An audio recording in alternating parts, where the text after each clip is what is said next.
Persistent in his pursuit of knowledge, Stephen Hawking has unlocked new pathways of discovery and inspired people around the world. Stephen William Hawking was born in Oxford, England on the 300th anniversary of the death of Galileo on January 8, 1942. At 17 years old, he entered Oxford University. Stephen Hawking has admitted in many cases that he was not the most ambitious student. One day he calculated that he spent about maybe an hour a day on schoolwork. In 1962, Hawking moved to Cambridge University for a PhD in cosmology, and 1 year later was diagnosed with ALS, Lou Gehrig's disease. ALS is a progressive motor neuron disease, so over time the victim loses functionality of muscles. And over the past decades, Stephen Hawking has gradually lost the use of most of his muscles, but his mind remains quite keen. I think that once he was hit with this earth-shattering diagnosis, he actually sought a refuge in doing physics. And if anything, it helped him become one of the world's great scientists. Although his diagnosis only gave him 2.5 years to live, Hawking married in 1965 and stunned the science world in 1974 with his PhD on black holes. Stephen taught us how to define a black hole. He then made a brilliant discovery that black holes can radiate, Hawking radiation.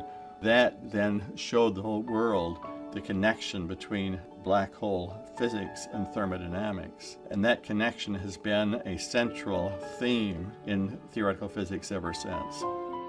He became the Sherman Fairchild Distinguished Scholar at Caltech in 1974. And 5 years later, Hawking was named Cambridge University's Lucasian Professor of Mathematics, an honor bestowed on only 14 people since 1663. Stephen Hawking is a theoretical physicist of a very specific kind. He studies cosmology, particle physics, gravity. That's trying to understand the very basic laws of physics as well as where the universe itself came from. Hawking sees things that other people didn't see, time and again. He just thinks more deeply than most of the rest of us. And those insights have had big consequences.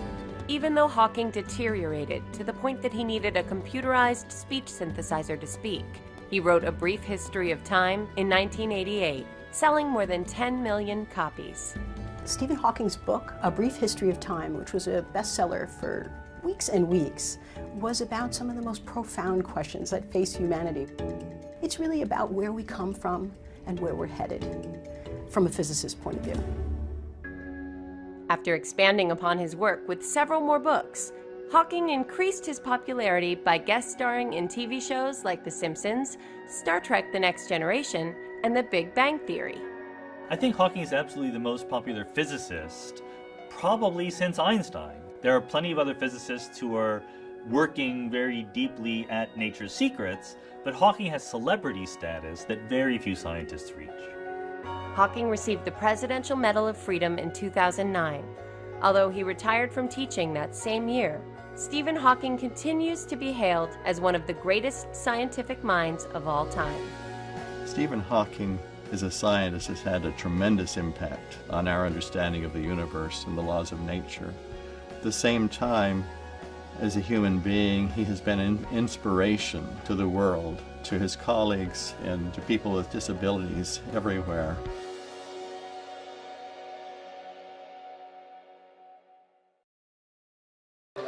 Quick fact.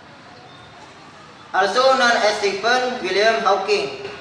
Famous as a theoretical physicist cosmology. Nationality British.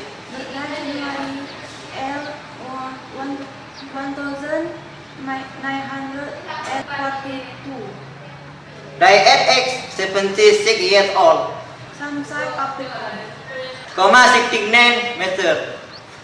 Born in Oxford. Father from Hawking. Mother is Hubble Hawking. Sibling Edward Hawking, Nauri Hawking, and Philippa Hawking. Spouse Ellen Mason in 1994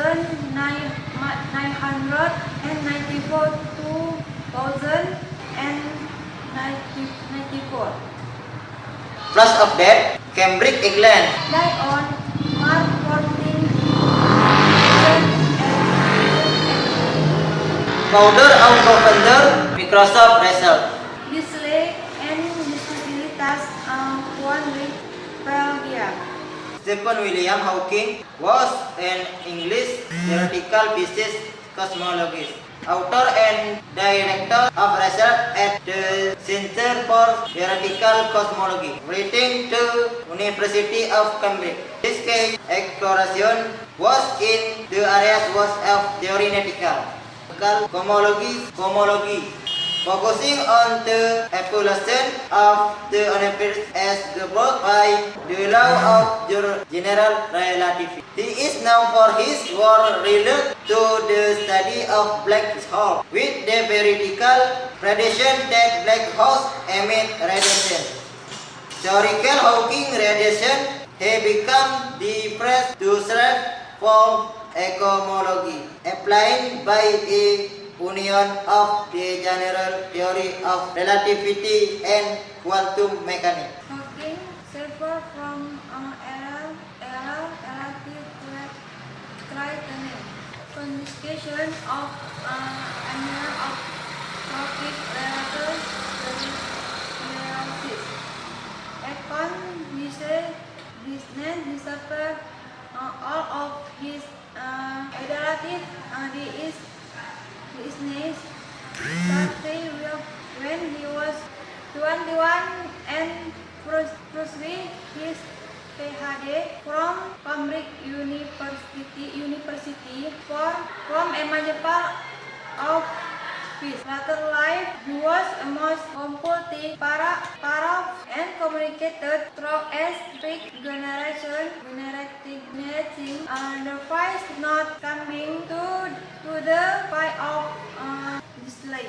Hawking the part of this world and he was Education Professor of Mechanics in University of Cambridge for around 3 years and honorary Fellow of the Royal Society of Arts for his contribution, the study of universe, and his pioneering work in cosmology. He was made a commander of the Order of the British Empire. Here are 10 interesting insights into his life and his views. Number 10. He believes Earth is on its last legs. He gives the planet 1,000 years before it succumbs to its own fragility. Hawking recommends people start shopping around space for a new home base. If our species is to survive the next 100 years, let alone 1,000, it is imperative we voyage out into the blackness of space to colonize new worlds across the cosmos. Number 9. Stephen Hawking attended an all-girls school for a time. His family moved to St. Albans, while his father was working in a nearby city. It was there that he and a few other boys attended St. Albans High School for girls. Number 8. In his youth, his nickname was Einstein. Despite the fact that his grades were mediocre, his aptitude was noticed by teachers and students alike. They were right, as he later earned a nearly perfect score on his Oxford Scholarship Physics exam, and went on to become a highly celebrated genius. Number 7. He believes black holes are different from what we think they are. The vortices of doom are said to have event horizons, which serve as both an entrance and a point of no return. Hawking says they don't. Rather, they have apparent horizons and only briefly trap energy and matter, later releasing it as radiation. Number 6. At 21, Hawking was told he only had a few years to live. He was diagnosed with ALS, also called Lou Gehrig's disease, and that the outlook was grim. At the age of 21, I was told I had an incurable disabling disease that would kill me in 2 or 3 years. In January of 2014, the physicist celebrated his 72nd birthday. Number 5. He's also a children's book author. In 2007, he and his daughter Lucy published George's Secret Key to the Universe, the first book in a series about a young space traveler. Number 4. He's a big fan of zero gravity. Hawking was among the first with his disability to test out the technology that can send a plane to near space, and in the process got a few moments away from his wheelchair. Said one person who was there, he would have flown more if we let him. Number 3. His voice synthesizer talks in American, but Hawking is British. He and the Queen of England recently had a chuckle about it. She ran into the scientist at an event and asked, "Have you still got that American voice?" Hawking replied, "Yes, it is copyrighted actually." Number 2. He's a repeat guest on The Simpsons. According to Hawking, his several appearances on the show as himself have some people thinking he's actually a cartoon character. Everyone listens when artists are talking, 'cause artists are smarter than Mr. Stephen Hawking. Oh yeah, break it down for me, fellas. Number 1. Hawking doesn't believe God created the universe. For that matter, he doesn't believe in fate, heaven, or an afterlife. I guess simply put, do you believe in God? God may exist, but science can explain the universe without the need for a creator. He does believe that each human has one chance to appreciate the world and its mysteries. Because every new day could be my last, I have developed a desire to make the most of each and every minute. Thank you for watching our video. Don't forget to subscribe, like, and comment. See you next time.